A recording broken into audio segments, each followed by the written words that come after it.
கொண்டேன். பிள்ளைகள் ஏன் ஆலயத்துக்குள்ள வரணும்? அவங்களுக்கு அது புரியாம இருக்கலாம். ஆனா வார்த்தைகள் செவிகளில் என்ன செய்யணும்? விழுந்து கொண்டே இருக்கணும். வார்த்தைகள் செவியில விழுந்துகிட்டே இருக்கணும். வார்த்தைகள் அவங்க கேட்டுக்கிட்டே இருக்கணும். கொண்டைப்பட்டியில் ஒரு நாள் நான் பிரசங்கம் பண்ணிக்கிட்டு இருக்கேன். அங்கே ஒரு ஷெட்டு போட்டு கொஞ்ச நாள் ஆராதிச்சான். நான் பிரசங்கம் பண்ணிக்கிட்டே இருக்கேன். அப்போ ஒரு 10 பேர் அங்கே உட்காந்துருக்காங்க. அது கீழே தரையில் மண்ணாக இருக்கும். அங்கே மண்ணை குமிச்சு சில பிள்ளைகள் விளாண்டுக்கிட்டு இருக்காங்க. நான் இங்கே உட்காந்து மக்கள் உட்காந்துருக்காங்க. நான் பிரசங்கம் பண்ணுறேன்.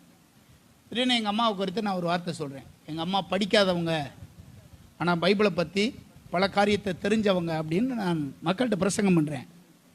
அங்கே ஒரு சின்ன பிள்ளை மண்ணை கூட்டி விளாண்டுக்கிட்டு இருக்க பிள்ளை சொல்லுது, உங்கள் அம்மா படிக்கலையா? நான் யூகேஜி படிக்கிறேன் அப்படின்ட்டுருச்சு. நம்ம நினச்சிக்கிட்டு இருக்கோம் அந்த பிள்ளை விளாண்டுக்கிட்டு இருக்குன்னு. ஆனால் விளாண்டுக்கிட்டு இருந்தாலும்